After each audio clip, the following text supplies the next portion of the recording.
ہمارا جو correct option ہے وہ ہے آپشن ڈی، مین بیجنگ۔ اس طرح اگر ہم بنگلہ دیش کی کیپٹل کی بات کریں تو وہ ہے ڈھاکہ، انڈیا کا کیپٹل نیو دلی ہے، اور لنڈن انگلینڈ کا کیپٹل ہے۔ الرحمن الرحیم، السلام علیکم۔ آج کی ویڈیو میں انشاءاللہ ہم army test preparation M C Qs کے پارٹ نمبر 3 کو ڈسکس کریں گے۔ تو اگر آپ لوگ اپنے ایگزامز میں 100% کامیابی حاصل کرنا چاہتے ہیں تو آج کی ویڈیو کو آپ نے اینڈ تک لازمی سے دیکھنا ہے اور ویڈیو کو کہیں سے بھی اسکپ نہیں کرنا۔ So without wasting any time, let's start the video۔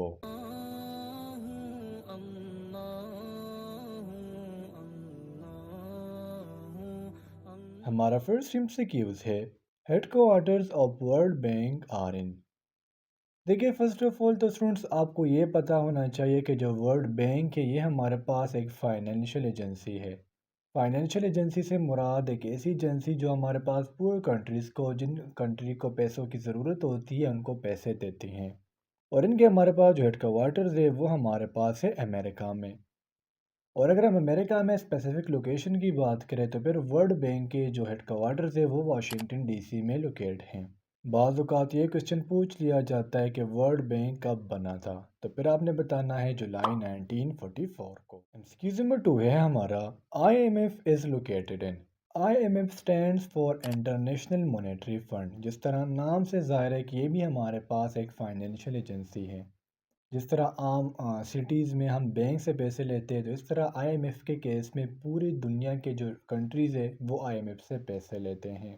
I M F کے جو ہمارے پاس ہیڈ کوارٹرز ہے، یا سمپلی ہم کہہ سکتے ہیں آئی ایم ایف بھی ہمارے پاس امریکہ میں لوکیٹ ہیں، اور اگر ہم اس کی ہیڈ کوارٹرز کی بات کریں تو وہ بھی ہمارے پاس واشنگٹن ڈی سی میں لوکیٹ ہیں۔ تو آپ لوگوں نے دو اداروں کے بارے میں پڑھا، world bank and I M F, دونوں ہمارے پاس فائنینشیل ایجنسیز ہیں۔ نمبر 3 ہے ہمارا Asian development bank is founded in which year. Asian development bank جسے ہم سمپلی اے ڈی بی بھی کہتے ہیں، یہ ہمارے پاس صرف اور صرف ایشین کنٹریز کے لیے ہے، یعنی وہ کنٹریز جو ہمارے پاس ایشیا کانٹیننٹ میں ہوں گے یہ بینک صرف اور صرف ان لوگوں کے لیے ہے، یعنی ان لوگوں کو لو لیول پہ قرضے دینا یہ ایشین ڈیولپمنٹ بینک کا کام ہے، جو 1966 میں بنایا گیا تھا۔ اگر ہم اسپیسیفک ڈیٹ کی بات کریں تو یہ دسمبر 1966 کو بنایا گیا ہے۔ اس کے ہیڈ کوارٹرز ہمارے پاس فلیپینز میں ہیں، اور وہ کنٹری جو ایشین ڈیولپمنٹ بینک کا حصہ ہے وہ ٹوٹل ہمارے پاس ہے 68۔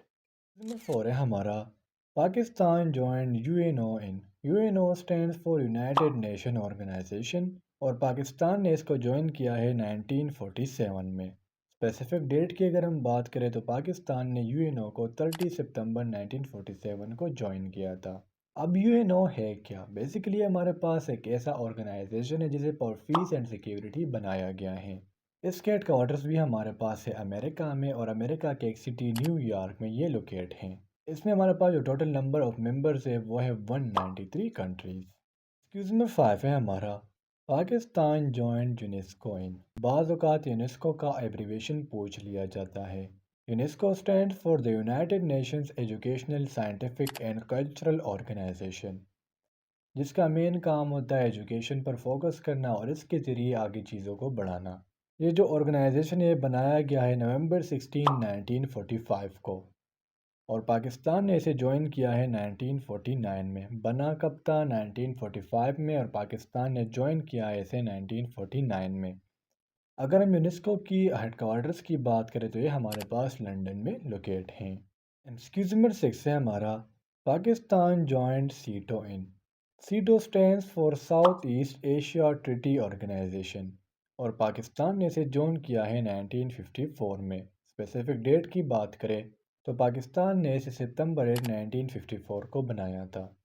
بعض اوقات یہ کوشچن پوچھ لیا جاتا ہے کہ SEATO for the first time dissolve کب کیا گیا تھا، تو سیٹو 30 جون 1977 کو for the first time dissolve کیا گیا تھا۔